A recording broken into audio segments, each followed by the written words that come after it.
The Morning Drive is sponsored by Power Metallic. To find out more about the company, please visit their website at powermetallic.com. Follow the Money Investor Group is a 100% Indigenous-owned company and certified with the Canadian Council for Aboriginal Business.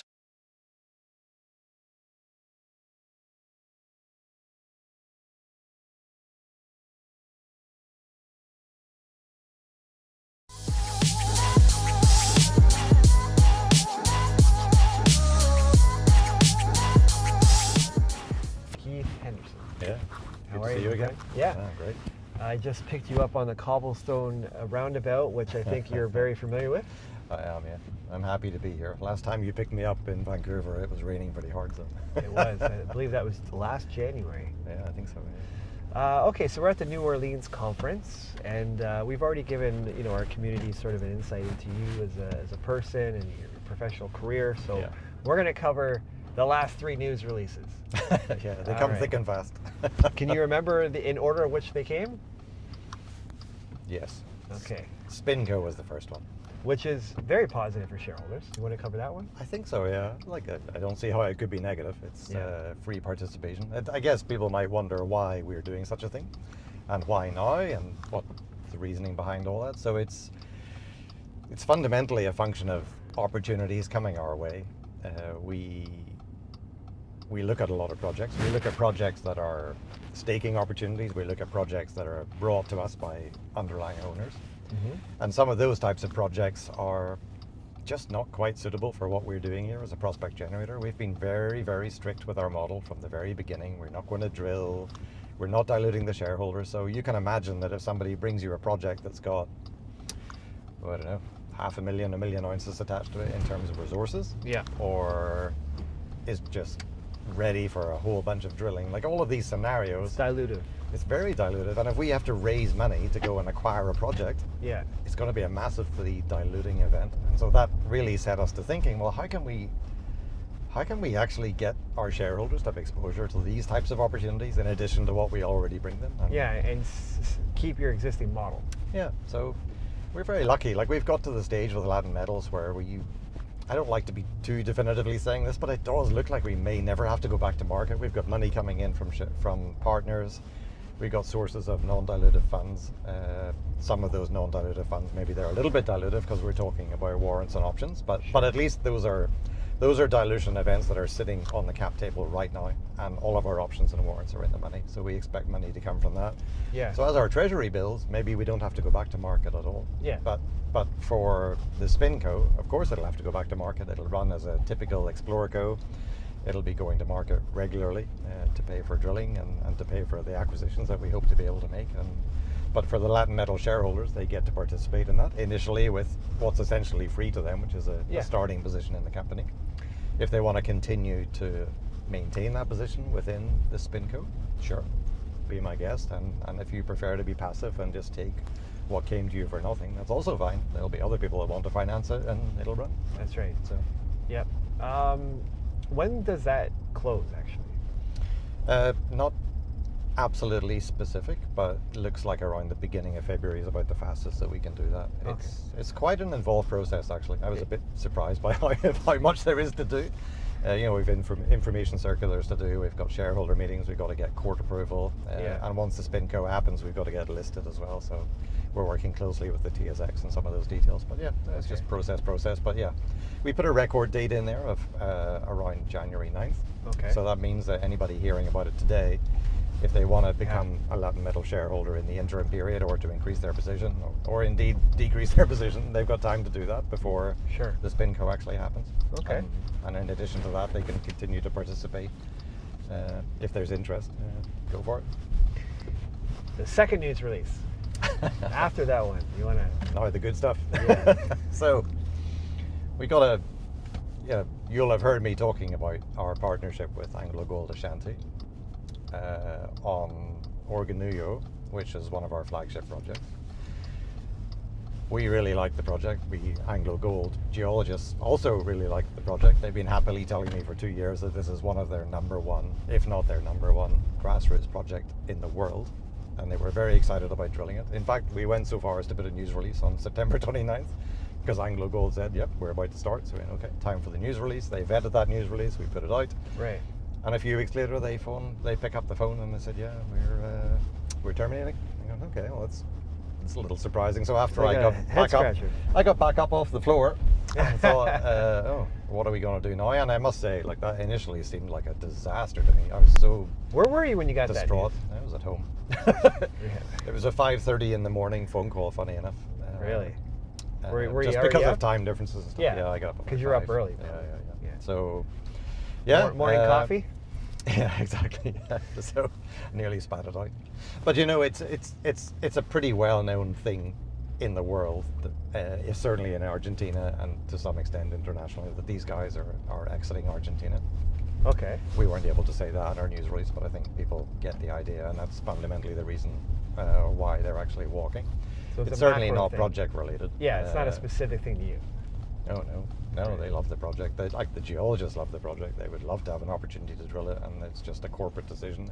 As often happens, like I used to work for major companies. I worked for Anglo American for a long time, and these kinds of things turn up all the time, and they take everybody in the room by surprise. So there you go. It's over. We have to get over it now. Okay. And we have to think about what that means for us, for shareholders, for the project. And the conclusion I came to eventually was that it's fundamentally positive, which may be a little difficult for people to actually get their heads around, but it really is. Like, if I look back to 2022 when we made the deal with Anglo Gold, the project had just been drilled by Yamana, and Yamana had gone back to some historical drill areas. They had re-drilled, basically twinned some holes, I think hoping for a different result, but clearly they didn't get a different result. These things normally work out to be exactly what they were before. Yeah. So this is a very large, low-grade gold resource on the project, but it's not our target. And so Anglo Gold came to us. We made a deal in 2022. We were happy to make the deal, honestly, because it was a disaster that Yamana had left, and we were in a similar position. So we took the deal, we got them on the ground, and after they signed the deal, they gave us, a really detailed technical sit down and a presentation on why they liked the project and what they were planning to do. So what they saw there, which I think no other operator previously has ever seen, is a high sulfidation target. And what does that mean? It's the technical analogy that they use is Salares Norte in Chile, which is a goldfields project. It's got a proven and probable reserve of almost 4 million ounces at just a little over 5 grams per ton. So this is a typical Anglo Gold type target. When Anglo Gold go to get budgets to enter into deals like this, they have to be able to prove to their management teams that there's potential for a really, really large tier 1 discovery. And there is. For sure there's potential here. So that was really interesting to us. So it validates. As owner of the project, we had never been aware that this type of target existed. That made it much more exciting than it had ever been before. And suddenly we had Anglo Gold on the ground spending money. They did airborne surveys. It was a really exciting time. They hit a few problems on permitting. It took them 3 years. And that often is the case with projects too. Like it's a bit of a head scratcher sometimes, but it just takes time. And they got the permit in June. And as I mentioned at the beginning of this long story, that they told us they were going to be drilling in October. And then this other corporate decision arrives and just changes everything. Pulls the rug out from underneath us and from underneath them as well, to some extent. Like, it's, for the geologists, it's just shocking. So here we are. Interestingly, in 2022 the gold price was $1,800. Now the gold price, as you'll have noticed, has been over $4,000. So we're in a fundamentally different commodity, part of the commodity cycle. We're in overall a much better market, full stop. So there's a lot more potential candidates to take this project on. It's got better targets than it had when Anglo came in, and they're impressive and interesting targets and attractive to lots of different companies. And most importantly, is drill permitted and ready to go. So you can imagine what I was hoping for here was that the phone would ring as soon as this news release went out, and it did. And it did? Yeah, for sure. Yeah. Oh, great. So we've had a few meetings. We've been also doing some outreach to people that might not have heard about it. Yeah. Funny enough, big companies aren't really spending their day looking at Latin metal, so you've got to tell them what's happened and what the opportunity is. So we'll continue to talk to companies. We'll start to get some companies on the ground, and I'm so certain that we can get another deal. Okay. And I mean, I have a that's your- very, very high level of confidence that it'll be a materially better deal than what we had with Anglo Gold. And that's your background, so you're the right gentleman for the job, right? And we've done this multiple times. Like we had a company option Esperanza, one of our gold porphyry project in San Juan, and that was back in 2019, 2020. They terminated, and their earning on that project was just a little under $5 million in total. We subsequently signed a deal with Mashiko for huge amounts of work, 65,000 meters of drilling, cash payments, like it all adds up to about 65 million US dollars of expenditure. So you move from an okay deal to an excellent deal over time as the project progresses. Yeah. We recently announced Cerro Bio, which we'll get to in a second, but that's also a better deal. Like Barrick had a deal with us on that some years ago, and their investment was about $8 million. And we've just signed a deal that I estimate to be about $16 million. So again, 100% better than what we had before. Yeah. So like, just watch this space. We're going to be able to do it again with this project. It's so much better than the first time, and we will be able to find a partner in this environment to take it forward. Sure. One question before we move on to the third news release. Did any of your big shareholders shareholders call you about that and say what's happening here? What did you get any calls, or was it like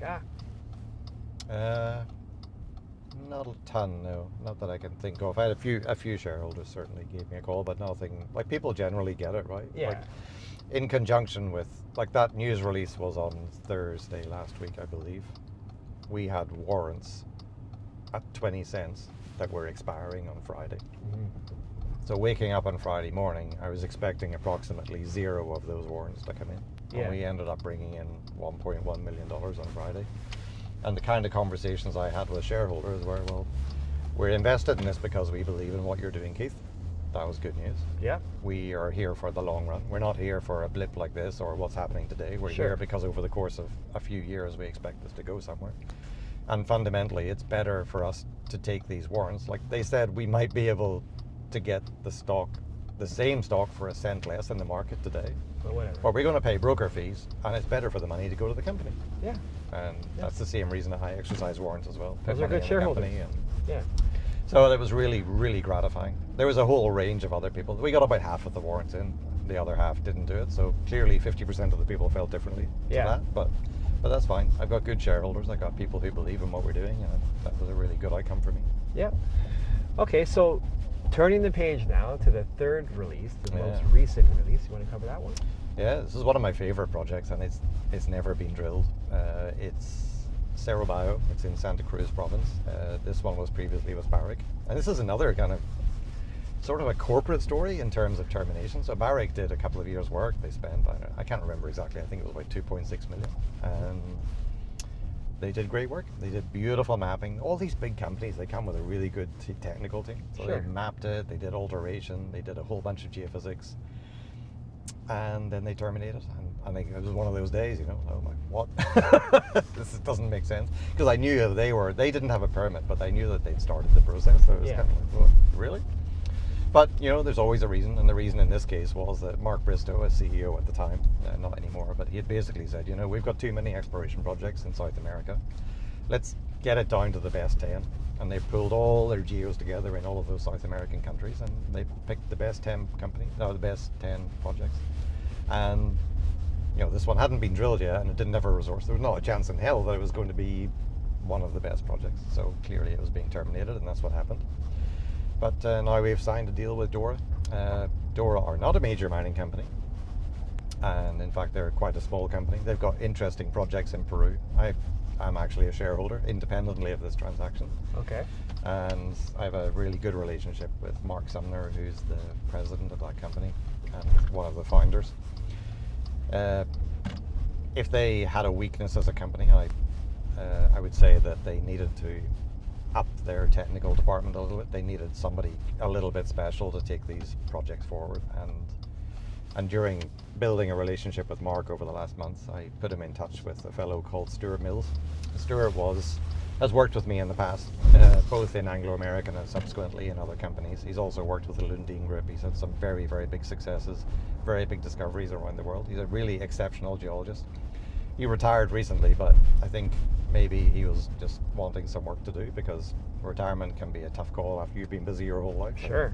It's probably So- not healthy for you, really. So yeah, I put him in touch with Mark, and Mark spoke to him, and they came to an agreement where Stuart would be VPX. So that really cemented my confidence that Dora would be able to take this project forward, because they have an excellent geologist directing things. Yeah. We also have a technical committee, so that we'll be involved in the process all the way through. And we were able to make a really good commercial deal with Mark for, as I mentioned earlier, about $16 million of investment, more or less, US dollars. So that one's good for us because it's kind of imminent drilling. So the first period of that option agreement is ending at 30th of April. And this means that things have to move very, very fast. They've got a very, very ambitious plan to do a lot of geophysics on the ground before they drill, to actually maximize their chances of getting a hit on the first couple of holes. And then they've also got a 1,500 meter drill commitment that has to be fulfilled before April 30th, which really means they have to drill it in January to have time to get the results back and everything before that deadline. So we're for sure going to see some imminent drilling on that project, and it's permitted. So Yeah. there's really nothing to get in the way of that. So that's really good news. So yeah, we lost a partner that was about to drill on Thursday, and on Monday we announced a partner that's about to drill. So how bad can that be? Right. And are there any more sort of forward-looking statements? You know, we're going to be doing an X-Space with you, so there might be some time before we do that. I would encourage people to go into the description of this video, and maybe you'll see an X-Space link where they can add it to your calendar. Yeah. If not, check back later, or just follow us at FTM Invest on X.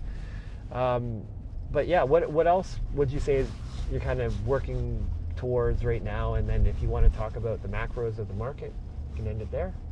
Yeah, we're working on some other partnerships for other projects. Our projects in Peru have so far not had partners, and we're continuing to work on that. And really nothing that I can speak about specifically, but just Sure. because, you know, these programs take a little bit of time to get deals in place. But I'm pretty confident that we're going to have some partners announced within Peru, so that will be a great help.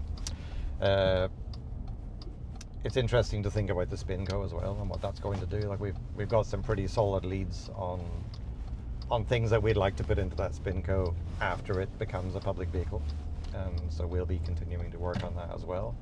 So we're spinning out two very interesting projects out of Latin Metals. One of them is drill ready, but not yet drill permitted, and that one's called Para. And that's a project that we purchased a lot of data from Vale Base Metals on, because Vale had used to own it, and they basically gave us all of their data in exchange for a right of first offer, which is sort of a time limited arrangement. And that worked really well because they'd done a lot of work. They'd previously had this thing ready for drilling. They'd previously drill permitted the project, so we're pretty confident that it can be drill permitted. So that will go into Spinco as a kind of a near-term thing, but really I think the juice of Spinco is going to be what else can we put in, Sure. and what are those more advanced projects going to look like. So that's probably an area of some focus for us over the next couple of months as well. So yeah, it'd be great if we could do one of these live calls. I did the last one after the last time we spoke, and I'm an old guy. I don't really understand all this stuff, but I couldn't believe it. Like, it was 8:30 in the morning when we did that call. Yeah. And there was 850 people listening and going, what? Yeah, I mean, it it's was really amazing. 11:30 Eastern time in Yeah, Toronto. that's We true, get a yeah. good audience, but Yeah. and it's super easy to do too. Oh, yeah, it was You just know, lovely. it's an audio Get only up, have thing. a cup of coffee, and chat for a while. That's and right. it You was get a really little useful. headset on. You can do them in the airport. Yeah. Thank you very much for No, covering that. It's been a pleasure. Thanks a million. Absolutely, and enjoy the rest of the conference and safe travels. We'll catch up with you on the X Space, and maybe we'll see you for a morning drive in Vancouver around Viereck. Sounds great. Good stuff. Thanks.